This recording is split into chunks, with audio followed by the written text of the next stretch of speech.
Sutta 93, Asalayana Sutta, to Asalayana. Thus have I heard. On one occasion, the Blessed One was living at Savatthi in Jeta's Grove, Anathapindika's park.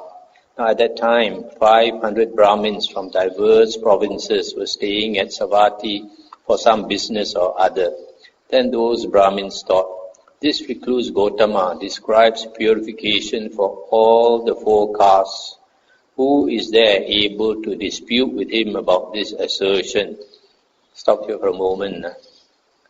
These Brahmins, they claim that only they are pure. All the other castes, the other three castes are impure. Also, they claim that every morning before dawn and in the evening after dusk, they go and immerse themselves in the river, and they can purify themselves by washing away their sins. But they say all other castes cannot do that.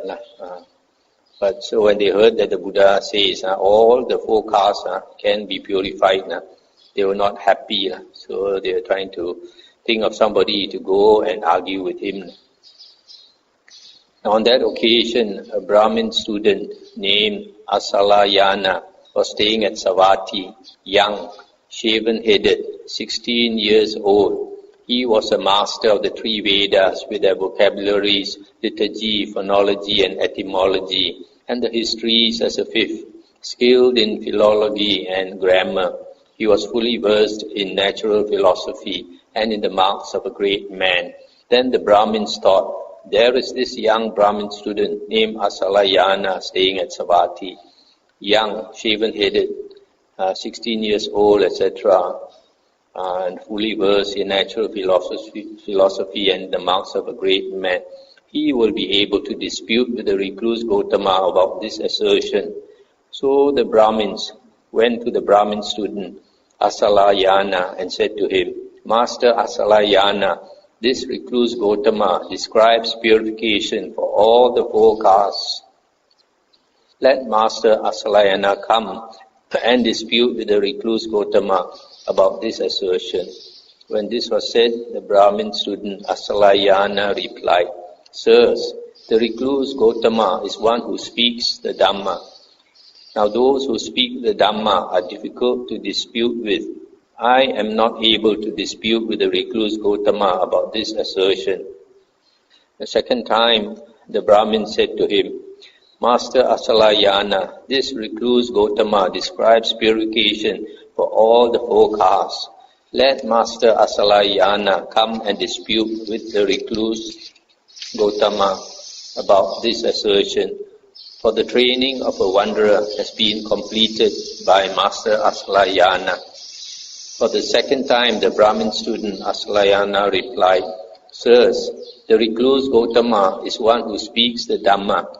Now, those who speak the Dhamma are difficult to dispute with. I am not able to dispute with the recluse Gautama about this assertion.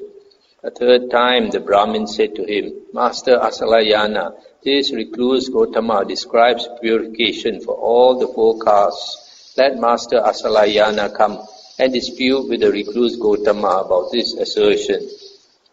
For the training of a wanderer has been completed by Master Asalayana. Let not the Master Asalayana be defeated without having even fought the battle. When this was said, the Brahmin student Asalayana replied, Sirs, the recluse Gautama is one who speaks the Dhamma. Now those who speak the Dhamma are difficult to dispute with. I am not able to dispute with the recluse Gautama about this assertion. Still, sirs, at your bidding, I will go. Stop here for a moment. So, this Asalayana, he heard of the reputation of the Buddha, so he dare not go to debate with the Buddha. But since they persuaded him 3 times, he felt he had no choice, so he was willing to go. Then the Brahmin student Asalayana went with a great number of Brahmins to the Blessed One and exchanged greetings with him. When this courteous and amiable talk was finished, he sat down at one side. and said to the Blessed One, I'll stop here for a moment. You see, they only exchange greetings with the Buddha. They never pay respect to the Buddha. So he said to the Blessed One, Master Gautama, the Brahmins say thus, Brahmins are the highest caste. Those of any other caste are inferior. Brahmins are the fairest caste. Those of any other caste are dark. Only Brahmins are purified, not non-Brahmins. Brahmins alone are the sons of Brahma, the offspring of Brahma, born of his mouth, born of Brahma, created by Brahma, heirs of Brahma. What does Master Gautama say about that? I'll stop here for a moment. So this is their belief, Brahmins, that they are born from the great Deva, Brahma or Maha Brahma, who resides in the first jhana plane, the lowest of the form realm. So they claim they are born from the mouth of this Brahma. And the Buddha said, now Asalayana, the Brahmin women are seen having their periods, becoming pregnant, giving birth, and giving suck. And yet those who are born from the wombs of the Brahmin women say thus, Brahmins are the highest caste. Those of any other caste are inferior. Brahmins are the fairest caste. Those of any other caste are dark. Only Brahmins are purified, not non-Brahmins. Brahmins alone are the sons of Brahma, offspring of Brahma, born of his mouth, born of Brahma, created by Brahma, heirs of Brahma. Stop here for a moment. So the Buddha says, it is evident, everybody can see that women, Brahmin women, they become pregnant and give birth to their babies and give suck to their babies. And yet, all of you, even though you are born from the Brahmin womb, you say you are born from Brahma's mouth. And he said, although Master Gautama says this, still the Brahmins think thus. Brahmins are the highest caste. Those of any other caste are inferior, etc., etc. And the Buddha replied, what do you think, Asalayana? Have you heard that in Yona and Cambodia and in other outland countries there are only two castes, masters and slaves, and that masters become slaves and slaves masters? So I have heard, sir. Then on the strength of what argument or with the support of what authority do the Brahmins in this case say thus, Brahmins are the highest caste, others, those of any other caste are inferior, etc. Stop here for a moment. So the Buddha says, in other countries, they have only two caste system, masters and slaves. And masters can become slaves and slaves can become masters. So those masters in those lands, they are the superior caste. So even if Brahmins go there, they are not superior. Although Master Gautama says this, still the Brahmins think thus. Brahmins are the highest caste. Those of any other caste are inferior, etc.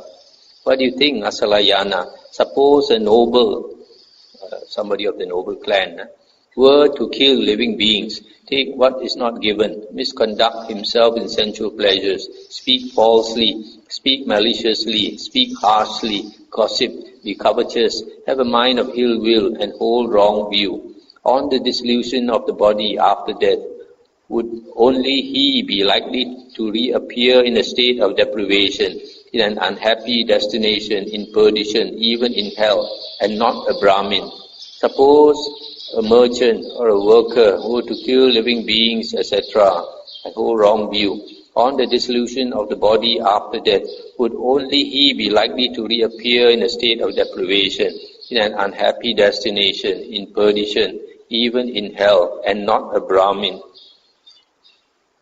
No, Master Gautama, whether it be a noble or a Brahmin or a merchant or a worker, those of all four castes who kill living beings, take what is not given, misconduct themselves in sensual pleasures, speak falsely, etc., on the dissolution of the body after death, are likely to reappear in a state of deprivation, in an unhappy destination, in perdition, even in hell. And the Buddha said, then on the strength of what argument or with the support of what authority do the Brahmins in this case say thus, Brahmins are the highest caste, those of any other caste are inferior, etc. Stop here for a moment. So here the Buddha shows him, if anybody misconducts himself by doing the 10 unwholesome karmas, then they are bound for rebirth in a woeful destination. It doesn't matter whether they are nobles or Brahmins or merchants or workers. So in which case they are all the same. Although Master Gotama says this, still the Brahmins think thus. Brahmins are the highest caste, those of any other caste are inferior, etc., etc. What do you think, Asalayana? Suppose a Brahmin were to abstain from killing living beings, from taking what is not given, from misconduct in sensual pleasures, from false speech, from malicious speech, from harsh speech, and from gossip, and were to be uncovetous, to have a mind without ill will, and to hold right view. On the dissolution of the body after death, would only he be likely to reappear in a happy destination, even in the heavenly world, and not a noble, or a merchant, or a worker? No, Master Gotama, whether it be a noble, or a Brahmin, or a merchant, or a worker, those of all four castes who abstain from killing living beings, from taking what is not given, from misconduct in sensual pleasures, etc., on the dissolution of the body after death, are likely to reappear in a happy destination, even in the heavenly world. Then on the strength of what argument, or with the support of what authority, do the Brahmins in this case say thus, Brahmins are the highest caste, those of any other caste are inferior, etc. Although Master Gotama says this, still the Brahmins think thus, Brahmins are the highest caste, those of any other caste are inferior, etc. What do you think, Asalayana? Is only a Brahmin capable of developing a mind of loving kindness towards a certain region, without hostility and without ill will, and not a noble, or a merchant, or a worker? No, Master Gotama, whether it be a noble, or a Brahmin, or a merchant, or a worker, those of all four castes are capable of developing a mind of loving kindness towards a certain region, without hostility and without ill will. Then on the strength of what argument, or with the support of what authority, do the Brahmins in this case say thus, Brahmins are the highest caste, those of any other caste are inferior, etc. Stop here for a moment. These Brahmins, they hope that after death, they will be reborn in the Brahma heavens, to have union with Brahma. So they like to practice these Brahma Viharas, this meditation on the divine abidings, where they radiate loving four things, loving kindness, compassion, joy, and equanimity. The Pali is Metta, Karuna, Mudita, and Upekkha. So when they practice this meditation, then they can attain the jhanas, and they can be reborn in the Brahma heaven.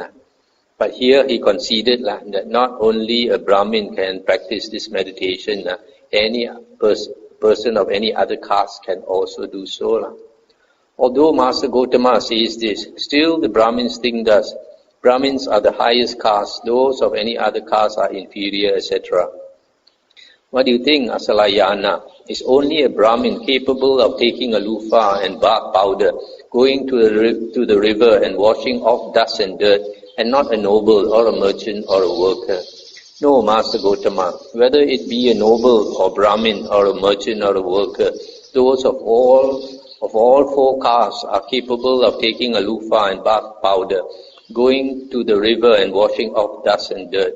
Then on the strength of what argument, or with the support of what authority, do the Brahmins in this case say thus, Brahmins are the highest caste, etc. Stop it for a moment. So here the Buddha shows him that any person of any caste can go to the river and wash off the dust and dirt, purify themselves, at least externally, not only Brahmins. Although Master Gotama says this, still the Brahmins think thus, Brahmins are the highest caste, those of any other caste are inferior, etc. So he keeps insisting that Brahmins are the highest caste. What do you think, Asalayana? Suppose a head anointed noble king were to assemble here 100 men of different birth and say to them, "Come, sirs, let any here who have been born into a noble clan, or a Brahmin clan, or a royal clan, take an upper fire stick of sala wood, salala wood, sandalwood, and padumaka wood, and light a fire and produce heat. And also let any who have been born into an outcast clan, a trapper clan, a workers clan, a cartwright's clan, or a scavenger's clan, take an upper fire stick made from a dog's drinking trough, or from a pig's trough, from a dustbin, or from castor oil wood, and light a fire and produce heat." What do you think, Asalayana? When a fire is lit and heat is produced by someone in the first group, would that fire have a flame, a color, and a radiance?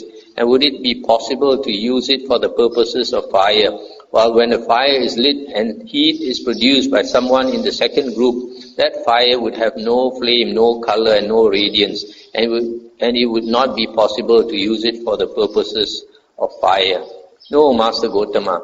When a fire is lit and produced by someone in the first group, that fire would have a flame, a color, and a radiance, and it would be possible to use it for the purposes of fire.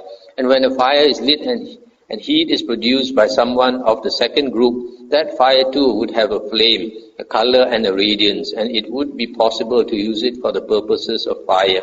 For all fire has a flame, a color, and a radiance, and it is possible to use all fire for the purposes of fire. Then on the strength of what argument, or with the support of what authority, do the Brahmins in this case say thus, Brahmins are the highest caste, etc.? I'll stop here for a moment. So here the Buddha says there are two groups of people here. One is the higher clan, that means either a noble or a Brahmin. And then if they were to light a fire from good wood, sala wood or salala wood or sandalwood or padumaka wood, and a fire is produced. When you compare it with the second group consists of very low caste people. This trapper, wicker worker, cartwright, scavenger, all these worker clan, the suttas. And then even includes the outcast. Outcast is somebody so low, there is not even inside one of the four clans. Four castes. And then these second group, being of low birth, on top of that, they take wood from dirty places, like a dog's drinking trough and a pig's trough, where the dog drinks the water or the pig drinks the water from the dustbin, and castor oil wood. And if they were to produce a heat, a fire, using this dirty wood, this second group, when they produce a fire, the fire is still the same, whether it's produced by this higher clan or the lower clan. The fire, the radiance, the flame, the heat, color, everything would still be the same. It doesn't matter what wood you use, and it doesn't matter who produces the fire. So the Buddha shows him, then they are all the same. Although Master Gotama says this, still the Brahmins think thus. Brahmins are the highest caste. Those of any other caste are inferior, etc. What do you think, Asalayana? Suppose a noble youth were to cohabit with a Brahmin girl, and a son was born from their cohabitation. Should a son born from a noble youth and a Brahmin girl be called a noble after the father, or a Brahmin after the mother? He could be called both, Master Gotama.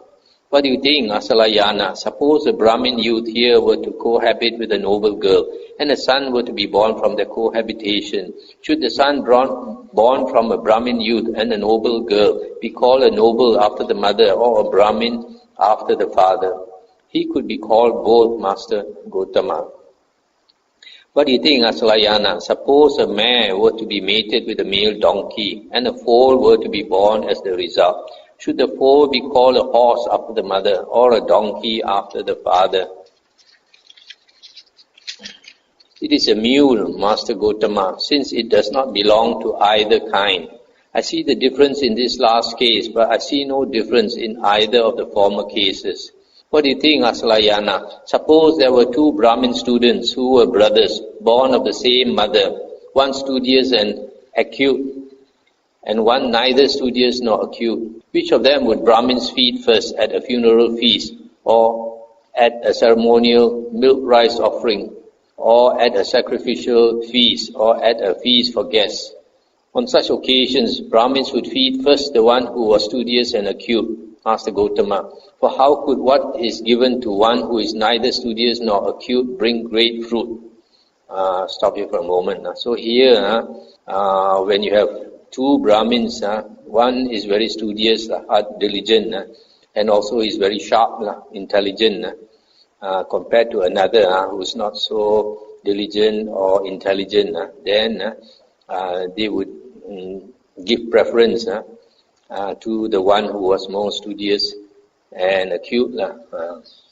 What do you think, Asalayana? Suppose there were two Brahmin students who were brothers, born of the same mother, one studious and acute, but immoral and of bad character, and one neither studious nor acute, but virtuous and of good character. Which of them would Brahmins feed first at a funeral feast, or at a ceremonial milk rice offering, or at a sacrificial feast, or at a feast for guests? On such occasions, Brahmins would feed first the one who was neither studious nor acute, but virtuous and of good character, Master Gotama. For how could what is given to one who is immoral and of bad character bring great fruit? And the Buddha said, first, Asalayana, you took your stand on birth, and after that, you took your stand on scriptural learning, and after that, you have come to take your stand on the very ground that purification is for all castes, as I describe it. And this was said, the Brahmin student Asalayana sat silent and dismayed, with shoulders drooping and head down, glum, and without response. Stop here for a moment. So, at first, this Asalayana, he says that a person is superior because of birth. And then after that, he said because of scriptural learning, because Brahmins are supposed to be have great learning, they are versed in the three Vedas. And then after that, the Buddha said, now you agree with me that purification is for all four castes. I guess what the Buddha means is that when the birth is the same, then there are other qualities that are important. One is the second one is the studious and acute one is the learning, scriptural learning. And then the third one, virtuous or good character, is even more important. It's even more important than one who was studious and acute. And this person who is virtuous and of good character, it can be from any caste.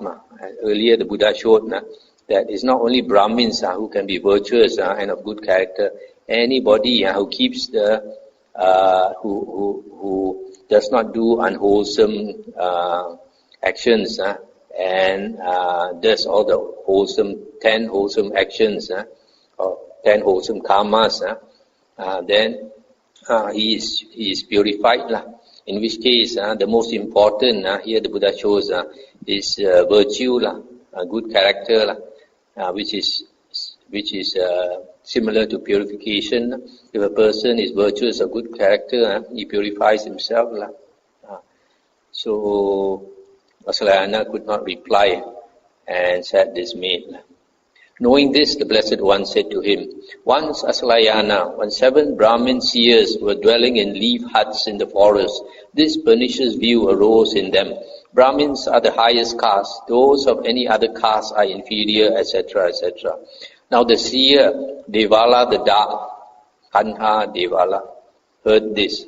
Then he arranged his hair and beard, dressed in ochre-colored garments, put on stout sandals, and taking a staff made of gold, He appeared in the courtyard of the 7 Brahmin seers. Then while walking up and down the courtyard of the 7 Brahmin seers, the seer Devala the Dark spoke thus, "Where have those worthy Brahmin seers gone? Where have those worthy Brahmin seers gone?" Then the 7 Brahmin seers thought, "Who is walking up and down the courtyard of the 7 Brahmin seers like a village lout, speaking thus, 'Where have those worthy Brahmin seers gone? Where have those worthy Brahmin seers gone? Let us curse him.'" Then the 7 Brahmin seers cursed the seer Devala the Dark thus, "Be ashes, vile one, be ashes, vile one." But the more the 7 Brahmin seers cursed him, the more comely, beautiful and handsome the seer Devala the Dark became. Then the 7 Brahmin seers thought, "Our asceticism is in vain, our holy life is fruitless, for formerly when we cursed anyone thus, 'Be ashes, vile one, be ashes, vile one,' he always became ashes. But the more we curse this one, the more comely, beautiful and handsome he becomes." And this Devala said, "Your asceticism is not in vain, sirs. Your holy life is not fruitless. But sirs, put away your hatred towards me." And they said, "We have put away our hatred towards you, sir. Who are you?" "Have you heard of the seer Devala the Dark, sirs?" "Yes, sir. I am he, sirs." Then the 7 Brahmin seers went to the seer Devala the Dark and paid homage to him. I'll stop here for a moment. These, in the olden days, the Brahmins were supposed to be the priest caste, the ascetics. And so these 7 Brahmins, they were practicing meditation very hard in the forest, staying together in leaf huts. So they must have attained to quite a high level, and they are very good with these mantras. So they say from here that in the past, when they curse somebody, maybe they curse either with their psychic power or with their mantras, that person will turn into ashes. But this Devala, his psychic power is even more powerful. So however hard they tried to kill him, burn him up, they could not do it. So when they heard that he was this famous seer or rishi, Devala the Dark, they paid homage to him. Then he said to them, "Sirs, I heard that while the 7 Brahmin seers were dwelling in leaf huts in the forest, this pernicious view arose in them. Brahmins are the highest caste, those of any other caste are inferior, etc." And they said, "That is so, sir. But sirs, do you know if the mother who bore you went only with a Brahmin and never with a non-Brahmin?" And they said, "No, sir." "But sirs, do you know if your mother's back to the 7th generation went only with Brahmins and never with non-Brahmins?" And they said, "No, sir." "But sirs, do you know if the father who begot you went only with a Brahmin woman and never with a non-Brahmin woman?" "No, sirs." "But sirs, do you know if your father's back to the 7th generation went with only Brahmin women and never with non-Brahmin women?" "No, sir." Stop here for a moment. So here the Buddha is showing them, you don't actually know whether you were born from a pure Brahmin mother and father, because you don't know who they slept with and all these things. "But sirs, do you know how the conception of an embryo in a womb comes about?" "Sir, we know how the conception of an embryo in a womb comes about. Here there is a union of the mother and father, and it is the mother's season, and the being to be reborn is present. Thus the conception of an embryo in a womb comes about through the union of these 3 things. Then, sirs, do you know for sure whether that being to be reborn is a noble or a Brahmin or a merchant or a worker?" "Sir, we do not know for sure whether that being to be reborn is a noble or a Brahmin or a merchant or a worker." "That being so, sirs, then what are you?" "That being so, sir, we do not know what we are." Now, Asalayana, even those 7 Brahmin seers, on being pressed and questioned and cross-questioned by the seer Devala the Dark on their own assertion about birth, were unable to support it. But how shall you, on being pressed and questioned and cross-questioned by me now, on your assertion about birth, be able to support it? You who rely on the teacher's doctrines are not even fit to be their spoon holder, Puna. And this was said, the Brahmin student Asalayana said to the Blessed One, Magnificent Master Gautama, etc. From today, let Master Gautama remember me as a lay follower who has gone to him for refuge for life. That's the end of the sutta. So here the Buddha says, in the past, these 7 Brahmin seers so arrogant about their birth, but when they were questioned and cross-questioned by the seer Devala, this seer Devala is Devala the dark. That means he's not a Brahmin. He's a dark fellow.